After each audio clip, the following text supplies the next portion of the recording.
right, welcome everybody to Skype a Scientist Live. Today we're talking all about space. If you have any questions, please submit them to the Q&A function, and only submit your questions once because I'll see them. I promise I read every single one, even if that's a lot. And other than that, our program is completely run by donations. So if you can help support our program, you can do so with one-time donations at paypal.me/SkypeAScientist, or make monthly donations at patreon.com/SkypeAScientist. I think that's it. So Jesse, take it away. All right. Hi, everyone. My name is Jesse Shanahan. I am an astrophysicist and a data scientist. So I have two jobs. But today we're talking about space, and in particular, my research focuses on supermassive black holes. Really, really cool. I study how to find those black holes, how they act, and we find them in other galaxies. So I like to study how the black holes affect other galaxies, and where we can find them, because some of them are hidden. And so that's a really fun part of my job, is I like to search for the hidden black holes. But like I mentioned, I also work as a data scientist. And so my other job, I work with artificial intelligence and how we can use it for humanitarian causes. But I'm really excited to be here and to answer all of your questions. I love talking about space. And I think, Sarah, you mentioned you'll be explaining or telling me the questions. Which ones? Because I have the Q&A all up here, but there's a lot of questions. So. Oh, totally. Yeah, I'll go through and ask them out loud. Okay, so for our first question, can a black hole suck in our solar system? So this is actually a really interesting question, and so I'm glad somebody asked it, because this is the tough thing with calling something a black hole. It's actually a really bad name for what it is. It's not a hole. There's actually an object there. And that's what not a lot of people realize, is that while these objects are dark, we can't see them, it's still an object. It's not a hole. So you won't, fall down some kind of hole in space if you get pulled in. But black holes can, because of how strong their gravity is, they can pull other objects in and kind of like pull them onto themselves. And so if we had a big enough black hole, it would probably take a lot of time. But yeah, a black hole could pull our solar system, planet by planet, our sun, asteroids, all into it eventually. But thankfully, the biggest black holes that could do that are really, really far away. So we don't have to worry about that. Well, thank God. Yeah, right? So if you were to be like swallowed by a black hole, would you just get pulled toward it? Like what exactly, where do you go? So it's kind of like if anyone's taken a bath, as funny as this is, if anyone's taken a bath and you've pulled the plug on your bath and the water swirls around and then it goes down a hole, it's kind of like that, except maybe at the bottom of your drain, there's a little, like a rocky or metallic or something, like all kinds of materials there, all crushed down into a tiny, tiny, tiny space. So you would swirl around it for a little bit, and then eventually you'd land. I mean, you wouldn't be alive anymore, unfortunately. We wouldn't be able to survive that. But that's what happens to all the stuff that moves around a black hole, is eventually, like pulling the drain, it circles in and slowly, slowly, slowly, eventually will fall onto the black hole, which isn't a hole. Cool. What's the farthest anyone's ever gone into space? So a person, I mean, unfortunately, humans haven't gone very far. We've gone to the moon, which is really great, but we haven't been there in quite a long time. However, telescopes and space probes that we've sent, we've actually left our solar system. The Voyager space probes that were sent out, oh Lord, I think late 70s, I think. Those recently left our solar system for the first time. So in the grand scheme of things, we haven't gone very far, but that's what a lot of people don't realize about space, is there's a lot of distance between stuff. Like when you see pictures and you see all of these stars and galaxies and incredible things, and it looks like the sky is really busy. Actually, there's so much space in between all of those objects. It takes a really long time to travel anywhere in space. Cool. How big are black holes? So this is also a really cool question, because there's different kinds of black holes. So I think maybe some of you know about the smallest kind of black hole, which forms when a really, really, really big star goes supernova. And so these ones are the mass, so the amount of stuff that it has is maybe 10 times the mass of our sun. But this is where the question gets a little bit tricky, is when you say how big are you talking about their mass, like how much stuff they have, or are you talking about how like wide it is? And that's the interesting thing about black holes. They have a lot of stuff, but all that stuff is crammed into a really small space. So actually, even though the smallest black holes have more mass than our sun, they'd actually be smaller than our sun because all of that stuff is really crammed into a small space. The black holes that I study, though, are really, really massive. So they have billions of times the mass of our sun. And they, I would say, are maybe in width about the size of our solar system. So, but if you think about it, billions and billions of suns crammed into a space the size of our solar system. So they're still, for the amount of stuff they have, they're actually quite small. Cool. Do you name your black holes? So yes, actually, black holes are named. Unfortunately, they don't have really cool names. They're often named after the galaxy. If they're a supermassive one, there's usually only one of them, and they're at the very center of the galaxy. So they're often named after the galaxy that they exist in. Other black holes are often named maybe by the star that they used to be, or a star that if they're kind of orbiting a star or near another star, they'll be named kind of like that. And some of them have their own names, but they aren't very cool sounding names. Unfortunately, they're just a bunch of letters and numbers. Cool. What's your favorite part about black holes? Oh, there's so much. Oh my goodness. Okay. How to think about my favorite thing. I think what I like about them is just how much they represent what we don't know. And so the supermassive ones that I study, we've actually detected them as early as a couple million years after the Big Bang. And so this is really interesting because that means they formed really fast, right? And remember what I just said, these are billions of suns. That's how much stuff is here, billions of suns worth of stuff. And somehow we managed to get that much stuff really fast. I know millions of years doesn't sound fast, but for astronomy, that's very fast. And so it's a big mystery. How did these black holes form so fast? How come we can see them so quickly after the Big Bang? And they're the brightest objects in the universe a lot of times. And so I think that's really incredible. Yeah, that is totally incredible. What's your favorite planet? Ooh, my favorite planet. Probably Saturn.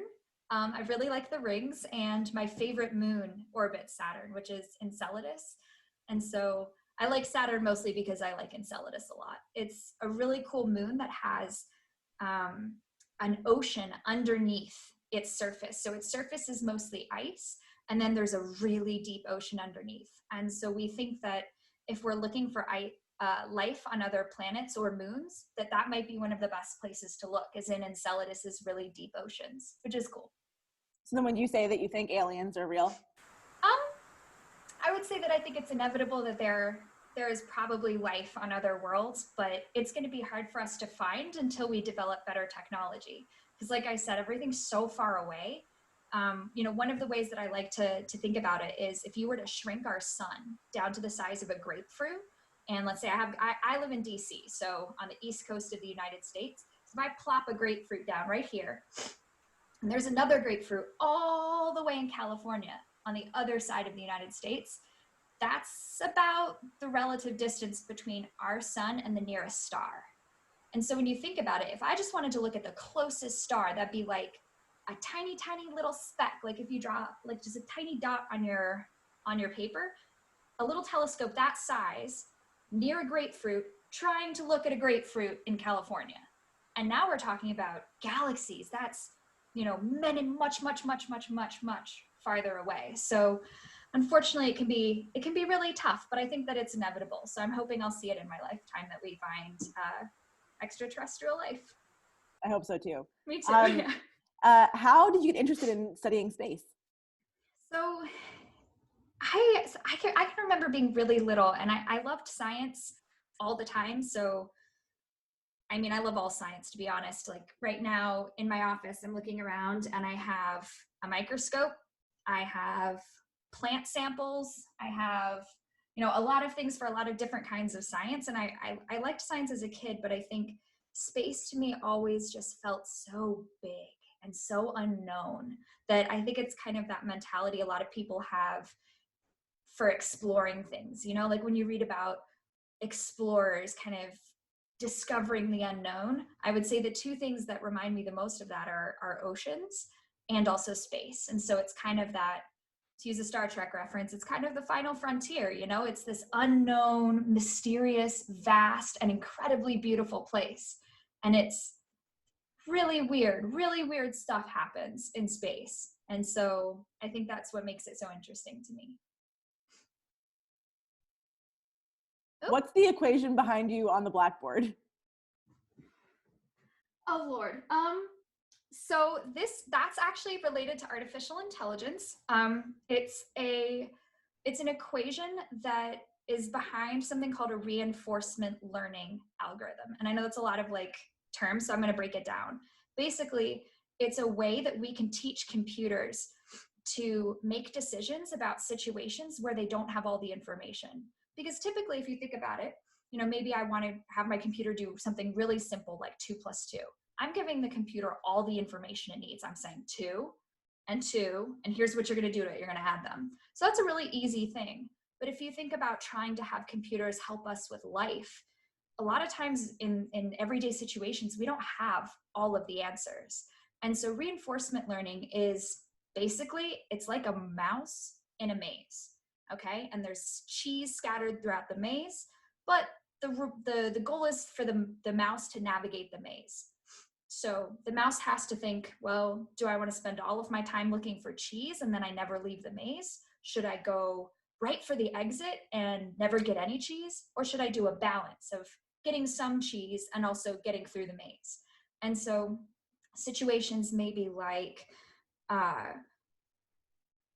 let's think, maybe like a video game is actually a really good example. If you want to teach a computer to play a video game, you have to teach it to balance exploring around, discovering maybe new areas in the video game, and also accomplishing whatever it needs to accomplish.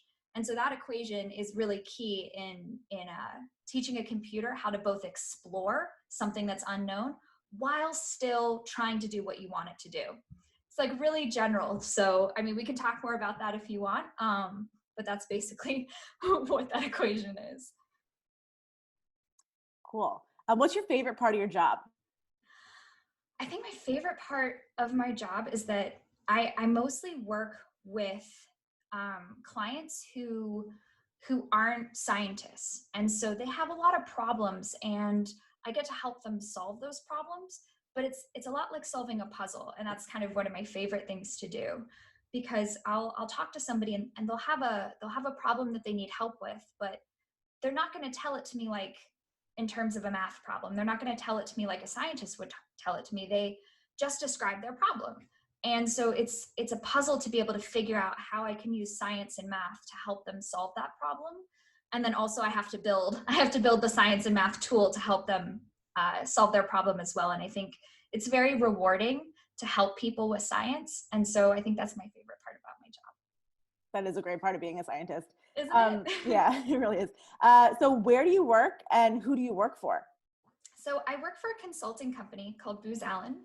And a consulting company, it's basically like you hire people to either help you with your job or to help you solve problems. And so I'm in a very special section that works on science and technology. And it's almost like, even though I work for Booz Allen, other people come to Booz Allen to hire scientists, to hire all kinds of people to help them. And so, maybe you work for the NBA, for example. We actually have worked for the NBA. And you really want to know, is there some way that we can help prevent players from getting injured? But maybe you don't have all the people in your particular organization to do that kind of problem solving. So then you would go to a company like Booz Allen and say, do you have people? And then we would kind of work for the NBA, even though we're working for Booz Allen, and help them solve their problems. So my client is FEMA. FEMA is the emergency management agency for the US government. They handle like when there's a disaster or when, like with the coronavirus, when there's people getting sick, they help people respond and recover to disasters. And so it's really important to use a lot of science for that so that we can make sure that we are either maybe detecting things like hurricanes as soon as we can. If there's ways to prevent the disasters, we're using science to research that. And if we can't prevent them, we're using science to help protect people and also to help them recover after those disasters. Very cool. So what did you study in college and how did you get to where you are? And what does a day-to-day day look like in your job? Oh boy. Okay. So yeah, we're going to go on an adventure for a little bit because I honestly did not know for the longest time what I wanted to do. And sometimes there's a lot that I want to do. And so I still kind of wonder if I should do other things. When I went to college, I actually studied linguistics, and linguistics is the science of language. And so I particularly focused on North African linguistics. So I studied Arabic and French, and I studied a lot of philosophy as well. And then after that, I switched and I went to graduate school for astrophysics. And then after graduate school, I went into data science. And so I think I really love having a strange background like that. And I found that it makes me a better scientist to have all of these different things that I've learned. I didn't learn just astronomy or just math. I learned a whole bunch of different sciences. And that makes it a lot easier to solve really hard problems because I've got a lot more tools in my toolbox. So I would say that the best thing I think that has come out of my background is that I've learned that it's okay not to follow the traditional path. And so I think, there's a lot of scientists that I've worked with who they always knew what they wanted to study. They went to college for it, they went to graduate school for it, they're doing it now. And that's awesome. If there's one thing that you love and you want to do it, go for it. But it's okay to also not know and to always want to be studying something new. That's actually why I switched into data science, is that I loved so many different scientific fields and I kept wanting to switch, and I was worried. I thought, am I ever going to be able to have one career? Am I going to settle down and pick one scientific thing that I love? And I always struggled to pick. And so I actually sat down at my computer one day and I Googled, is there a job where I can do a scientific approach to problems, but all different kinds of problems? And that's actually what data scientists do, is they use the tools of science, but they apply it to all different kinds of problems. And so that way, it's almost like I get to study everything. But so I know that's a really weird background, but that's the great thing about science, is that there's a lot of different ways to do it and a lot of different ways to become a scientist. Cool. How close is the nearest black hole? So the nearest supermassive black hole is actually at the center of the Milky Way. And I have a cool little thing that I would like to show you. So give me 1 second here. I am going to find the GIF. So there is a supermassive black hole at the center of our galaxy. It's called Sagittarius A star. I told you the names are not so great. But it's really, really, really incredible how we discovered this black hole. And so this is something that I find really amazing. So I am going to figure out if I know how to share this screen. All right, can everybody see the fuzzy blobs? Let me see if I need to pull maybe this back up. And just really quick, sorry to interrupt, but if you need signing, you need to toggle your view option so that you can see myself, Jesse, and Erin. I see. Okay. Let me see. It's okay. That's not on you, Jesse. That's for the audience. They can of course. Click I want to make sure that this is accessible. So yeah. How do I share? Is there an option? There's no way to share screen without Erin and I disappearing, but for the people who need signing, you can there's different view options that you can use. And one of them, I wish I could do it, like automatically make it happen for everyone, but you need to toggle that so you can see all of us and the screen share at the same time. Okay, so I actually, just in case, Okay. in case anyone has trouble with this, I'm just gonna share my whole screen. Oh, let's see, I've spotlighted Erin, I think, so hopefully, oh, I thought that was gonna make her big. So is there a way that I can make this bigger, or will people be able to figure out how to get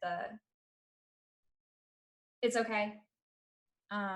So let me actually, if people can toggle Erin themselves, then I will just share the browser. Is that okay? You're muted. Oh, okay.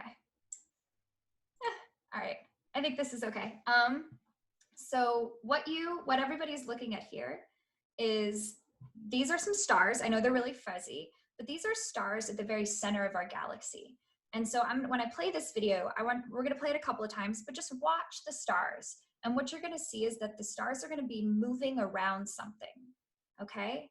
So you can see, we're zooming in a little bit here. All right? Zooming in a lot. But in particular, watch the star that loops really fast here by the plus. Boom, did you see that? So again, watch that star right here near the plus, and look how fast it goes. So this is actually how we discovered a supermassive black hole at the center of our galaxy, is we were observing stars, and we noticed that these stars were moving really fast, and they were moving as if they were orbiting something that we couldn't see. And so thanks to physics, there's a relationship between how fast those stars are moving and the amount of mass that object has in the center. So we were able to figure out how much mass it had. We were able to figure out how big it was based on, you can see the star going around it. And what that actually told us was that the only object that could have that much mass and be that small is a supermassive black hole.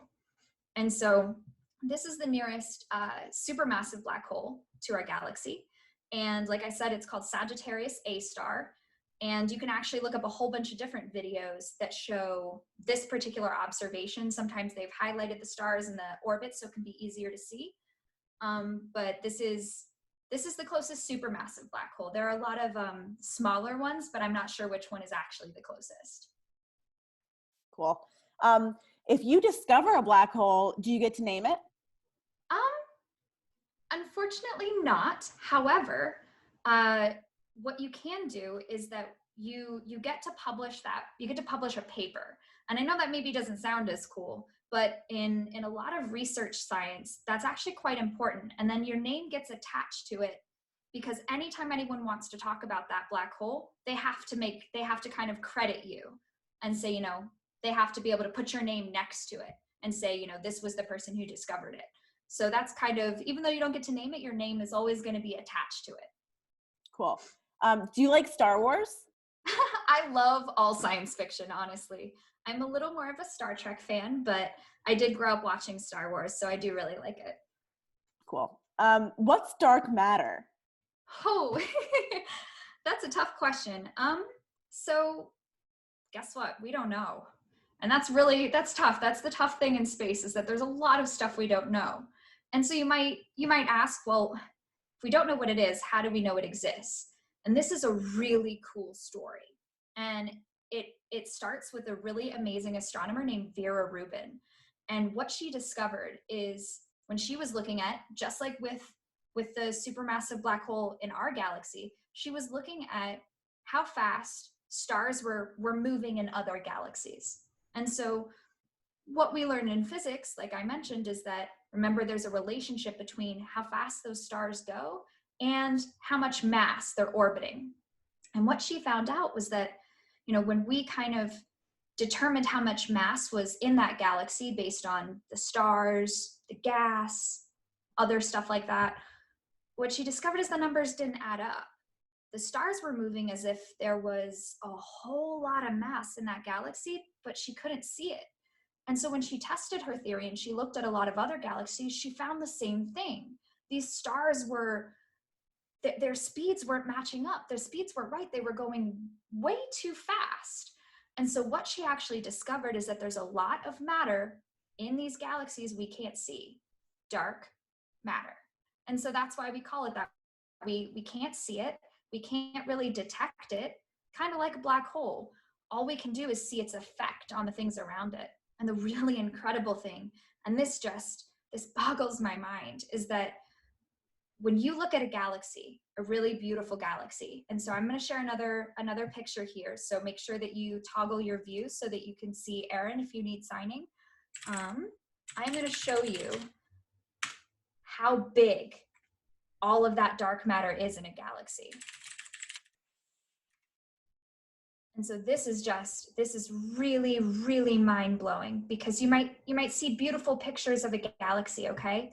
And you might think, oh, maybe there's a little bit, there's a little bit around there or something. Actually, even though those galaxies look really, really big, the most stuff in that galaxy is actually dark matter. And so that's what we're seeing here. I'm going to open this in a new tab and we're going to zoom in. So this is the galaxy, little tiny galaxy. This is the amount of dark matter, is the gray that you're seeing. So actually, when you look at a galaxy, what you're not seeing is that it exists in this giant bubble of dark matter. And so if you look at, let's just look at a galaxy maybe like Andromeda. We'll look at a spiral galaxy. So maybe this galaxy, this is a really beautiful one. When we see this galaxy, you might say, oh yeah, this looks very big, right? Look at these huge arms. It's very beautiful. This is a spiral galaxy. But what we're not seeing, remember, is that this is existing in a bubble of dark matter that's so big. Picture. It's outside of what the picture was looking at. And so that to me is really incredible, that there's so much stuff in our universe and we don't know what it is. Actually, 96% of the stuff in our universe, we have no idea what it is. The stuff we can see, these stars, this galaxy, gas, dust, you, me, our computers, all of that is only about 4% of what's in the universe. The rest of it, we don't know. And that's really cool. That's one of the things I think about space that is amazing, is we only know 4%. That's a really big mystery. That's a really big puzzle to solve, and a really hard one. That's wild. Yeah.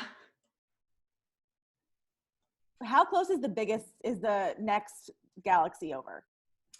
So that's actually a harder question than you might think. So the next biggest, big galaxy is Andromeda, and Andromeda is part of our local group. And so we have a little bit of a galaxy family, and we've got lots of other galaxies there, but Andromeda is the closest one. However, the Milky Way galaxy, our galaxy, we actually have companion galaxies. And so these are smaller galaxies that orbit around the Milky Way. And so they're not considered Andromeda is the next galaxy that is not orbiting us. That's kind of its own galaxy. But we have little companions that are following us, and those are called the Magellanic Clouds. And there are a couple of other ones as well. But if you live in the southern hemisphere, you get to look up in the night sky and you can see the Magellanic Clouds. And I think that's really amazing. I live in the northern hemisphere, so unfortunately, when I look up in the sky, especially in DC, I can't see galaxies. But if you live in the southern hemisphere, you get to look up in the sky and you can see the Milky Way's companion galaxies. And those are the closest galaxies to us. Super cool. Yeah. Do you think that people will ever live on Mars? You know what? I think so. And I think that will be an incredible accomplishment. I think there's a lot that needs to go into thinking about how we do that in the right way. Because the other thing I love about space, that's maybe not as much about the science, is that space is it's kind of like a clean slate. If we, as human beings, we make mistakes when we're learning stuff. And so, as we've evolved on Earth, we've made some mistakes about, how we maybe treat our planet or how we interact with each other. But space is kind of like a do-over. We get to try again. And a colony on Mars would represent a chance to take all that we've learned from thousands of years of civilization on Earth, and we get to take all that we've learned from that and do it better. And so I really hope that when we do put a colony on Mars, we kind of think about that, and we make sure that we are being our best selves, and we're representing the best of humanity when we go and we start to live on other planets. Cool. What happens when galaxies collide? Oh, yes. I'm so glad someone asked this question. So this is called a merger, and this is one of my favorite things to talk about because this is one of the ways you can grow a supermassive black hole. And so what happens when galaxies merge is a couple of things. Sometimes you might get two galaxies that pass each other by, and they don't fully combine, but they do stretch each other out. So actually, this is another great time to show some more pictures. So I am going to pull up some pictures to show you. So again, make sure that you're having the right view settings that you need. Let's see. Here's an example of, one moment. Here's an example of a merger where the galaxies just passed each other by. So in this particular case, they're not going to fully merge, maybe in billions of years, but not so far. And you can see, look, this one's getting all stretched out. This one is kind of stealing some gas and dust from the other one, and they're kind of getting warped and changed. And so that's something that can happen a lot of times in galaxy mergers. Here's another example as well of that. And I think galaxy mergers look really, really cool. So these are actually called the mice, because it looks like, I think they've got little tails. And so you can see again, right? Everything's getting stretched out. It's getting warped. They're pulling material off of each other. Here's an example, though, I think of what the question was more about, which is galaxies that are actually combining. And so this is really, really, really cool, because don't worry, for the most part, stars don't collide, planets don't collide. We're actually going to merge someday with that galaxy I mentioned, Andromeda. But you know what? We probably, other than our sky changing, we wouldn't notice a difference. So remember, everything's really spread out in space, so we wouldn't really notice. However, one of the really cool things that happens is that when you merge two galaxies, you're putting a whole lot of star fuel into a new galaxy. So stars are made from gas, and sometimes a galaxy runs out of that gas, like your car might run out of gas, and it can't make stars anymore. However, if it starts to merge with another galaxy, it's like filling up your car again. You're giving this galaxy all of this new gas, and often it does what's called a starburst. And so what that actually looks like are these, yeah, this is a good example. So what this actually looks like, you see all this light blue in the bottom right? Those are brand new stars getting formed. So these two galaxies merged, and it's like suddenly all these new stars are forming. And then in the centers of these galaxies, that black hole is going to get a whole lot of food, a lot of gas, a lot of dust, and so it's going to grow. Sometimes you might even have galaxies that have two supermassive black holes at the center, and that's one way that we can tell if a galaxy merged with another one in its past. Maybe it looks normal, but when we look for the black holes, we see two, and that tells us that actually this is two galaxies that merged one time. And so I think mergers are really, really neat because it's very, very important for how these galaxies grow and evolve. Awesome. What can you tell us about wormholes? Are they, I don't even know if wormholes are real. I don't know anything. So wormholes are a theory. It was a theory related to some of Einstein's work. And so this is something that we run into a little bit in astronomy, where everything's really far away, everything's hard to detect. Astronomy is a very difficult science like that. I like to tell people, imagine that you're an alien in a really fast spaceship, okay? And you're gonna zoom by Earth. And you get to zoom by once, and you get to turn, and you get to take one picture, and that's it. So you turn, you take maybe a really good detailed picture, but you get one picture. Now you have to go home to your alien planet and look at that picture, and you have to figure out everything about Earth, all of the different cultures, all of its history, all of the plants and animals on there, how it evolved, where it came from. That's like astronomy. A lot of times we get one picture, and that picture is from one time in a galaxy's life or in a star's life, and we have to try to figure out all of this information from there. So what we do a lot of times is we use a lot of math, and math is very, very powerful for trying to figure out some of these problems. But what can happen is that the math can sometimes tell us things that we haven't seen in real life yet. And so that's what often makes a theory, is that we'll be doing the math and we'll solve the math problem, and the answer says that it might be possible to have something we've never seen. And so that's actually what wormholes come out of, is they come out of the math. They're not something that we've seen in real life, but it's something the math says might be able to happen. One of the other things that, until we found black holes were just math too. We thought, well, if this technically could happen, like the math says it could happen, but we haven't seen it. So we turned to astronomy, we started observing things, and eventually we gathered that evidence to show that the math was right. And the math's not always right. Sometimes we've made a mistake somewhere. Even the best physicists in their own way can make mistakes on their math homework. But the best thing is when you have those theories, and wormholes are a cool theory, it's not quite real until you found the evidence in real life to support it. But what that, to answer the question, because I wanted to put that caveat in there, wormholes are kind of like a bridge. And so the theory says that it is possible to have a bridge between universes. And so this, you're like, wait, universes? I thought our universe is the only one. Well, sometimes the math says that it's possible to have multiple universes. And this gets really, really hard to understand, because I think I've heard people sometimes mixing up what a galaxy is and what a universe is. So galaxies are what we just took, we just looked at a bunch of pictures. They're collections of stars and gas, really, really, really big.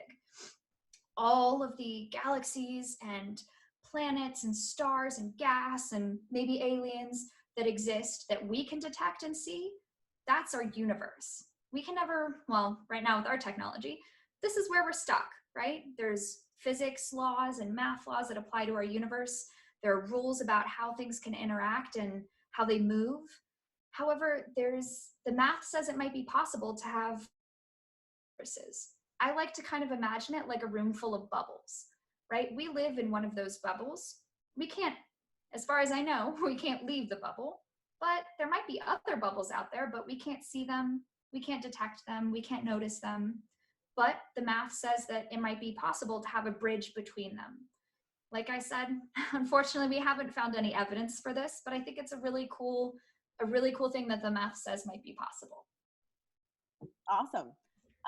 Okay, one last question, and then we're going to ask our final two questions that we ask everybody. Okay, Sure. So when did you start studying specifically black holes? How long have you been a scientist? So I think that depends on what your definition of a scientist is. And I might, I think everyone might have their own definition of this. In my opinion, a scientist is somebody who is very curious about things that we don't know. They want to learn more, and they try to use, logic and math and good approaches. Like, you're not guessing all the time. You're looking for evidence. You're trying to approach things in a very specific way, and you're trying to answer your problems. So to me, you all might be scientists. It's more about that mindset and about your curiosity and your interest. So that might be, a lot of people may disagree with me on that, but I don't think that you need a PhD. I don't think that you need one particular kind of job. I think that a lot of times it's about more how you approach those problems. So I guess in that sense, I like to joke and say I've been a scientist since I was a kid, but I've been working as a scientist for about 7 years.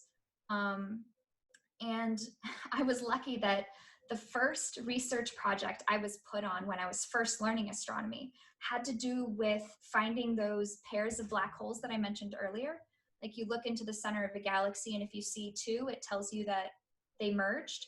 So that was my first project, was looking for those pairs. And I just thought it was absolutely fascinating.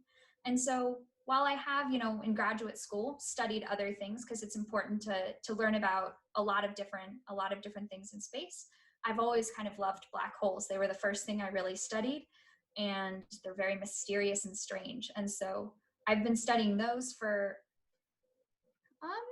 about 5 to 6 years. So like I said, those were the first things I studied. So about as long as I've been a scientist professionally. But I do really believe that, if you have that curiosity and you want to learn to run a science experiment, or you want to have a theory and test it, if you have that scientific mindset, that you're a scientist too. There's always going to be things that you don't know and things that you have to learn. And the longer that you wait to feel like you really are a real scientist until you, I don't know, have learned all of these things, you're always going to find more things you don't know, more skills you need to learn, more classes maybe that you want to take.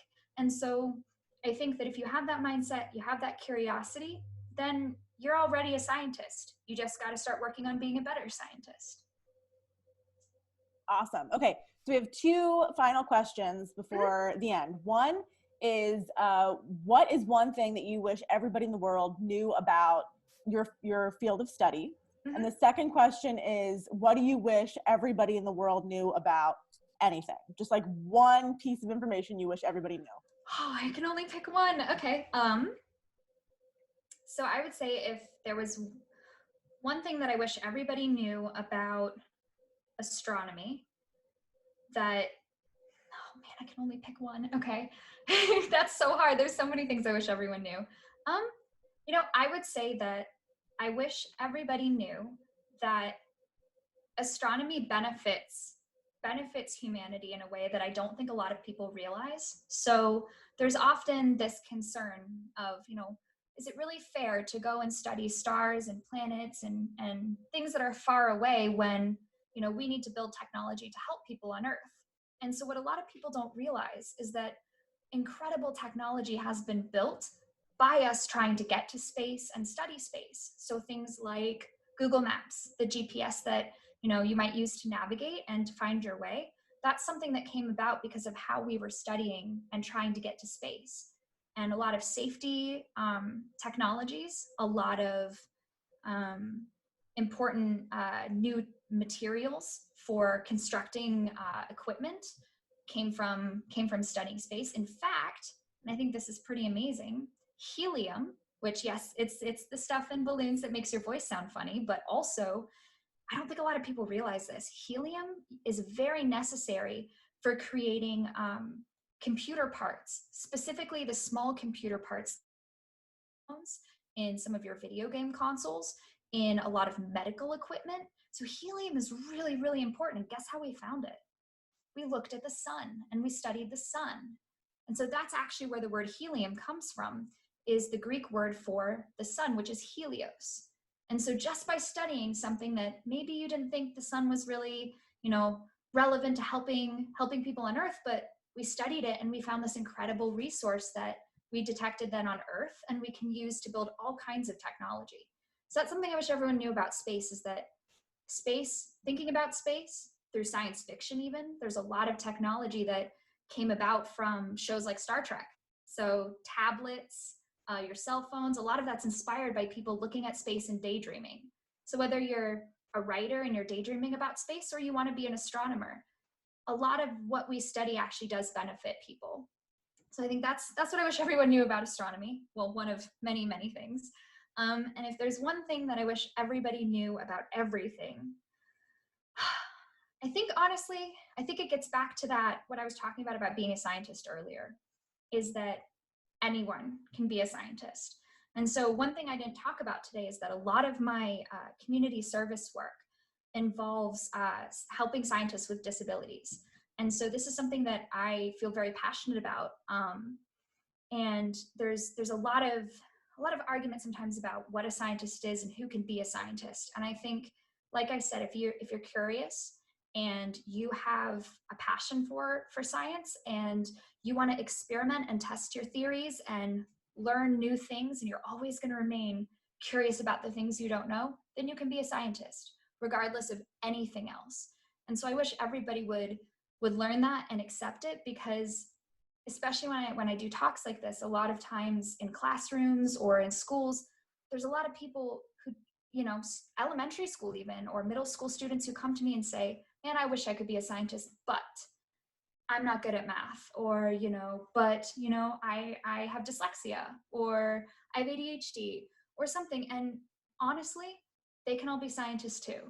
Everybody, if you have the curiosity and you're willing to really work hard, and you want to learn about anything, space, plants, animals, whatever it is that you're interested in, you can be a scientist. And I wish everybody in the whole world would start acting like that, because we need more creative scientists. And I'm hoping that, wow, there's 144 of you right now, so hopefully a lot of you will become those scientists, because we need your minds, we need your creativity and your interest, because there are all of these puzzles to solve, and nobody can solve these puzzles by themselves. So that's what I hope all of you now learn, and go and tell everyone else, and maybe we can get the whole world to understand that, because we need a lot more curious and passionate scientists. I think you're on mute, Sarah. Thank you so much for joining us today. I have one important thing before everyone leaves. We've had some feedback that people feel like their questions aren't being answered. We get between 300 and 500 questions during these sessions, and so it's just impossible for me to get to everybody. But if you want an individual session with a scientist, you can do that. So if you want your family at home on the couch to talk to one scientist with just your family, we accommodate that. And you can absolutely do that if you want every one of your family's questions answered. So all you have to do, go to skypeascientist.com, click the For Families button, and then you can sign up. I know these sessions, it's tough to get to everybody, but we do them just so everybody can hop in on one thing a day. So if you feel like your questions aren't being answered, I'm not ignoring you on purpose. It's just we only have so much time. So check that out. Also, Sarah, yeah? Is there, so for family, parents, especially if you are on social media, I love answering questions. People reach out to me on Twitter and ask questions, and I love to answer them. So if that's something for you, I would say please do reach out. I also have a website where people can email me questions if you want. I honestly, I really do love answering questions, and given that there are so many, I don't want anyone to feel like that they were left out. So if that's something, Sarah, that's okay, I can share. Oh, yeah. Let's see. Is there a chat or? No, we had to turn it off because there's so many. Yeah. So here, I'm going to share. Is it okay for just a second if I share like a text file with the? Sure. Is that okay? All right. Let's see here. So. Oh, I guess there's a whiteboard. I'm not going to try that. I have no idea how to use that. So if you want to reach out on Twitter, this is my Twitter handle. I'm gonna make it really, really, really, really, really big, so hopefully you guys can see that. And if you want to reach out via, it's the same thing, just .us. And so if you reach out, that's the website. That's my Twitter. If you want to ask more questions about space. Like many people around the United States, I'm stuck at home teleworking. And so it would be wonderful to hear from you, to get more questions, and give me a nice break from, being stuck working at home. So hopefully that's another thing that people can use. Awesome. Thanks for sharing that. Yeah. Okay, we are going to be having a good week next week. We're talking about the moon on Monday. We're talking about Poop Wednesday, Farts Friday. It's going to be a good, weird week. And if you guys know who Chuck Wendig is, he's a author, and he's going to be on with us next week. So we're really excited about that. I know. That's really cool. We're psyched. So that's going to be awesome. Yeah, so you can always check out our website, skypeascientist.com, for all information about everything from getting matched individually to what we have coming up on Skype a Scientist Live. So thank you for joining today. Again, I know I say this a lot, but please donate to our nonprofit to keep this thing up and running. Patreon.com/SkypeAScientist, PayPal.me/SkypeAScientist. All right. And thank you, Erin, as always, for being with us. You're amazing. Okay. And thank you, Jesse. Bye. Bye, everyone. Thanks, Erin.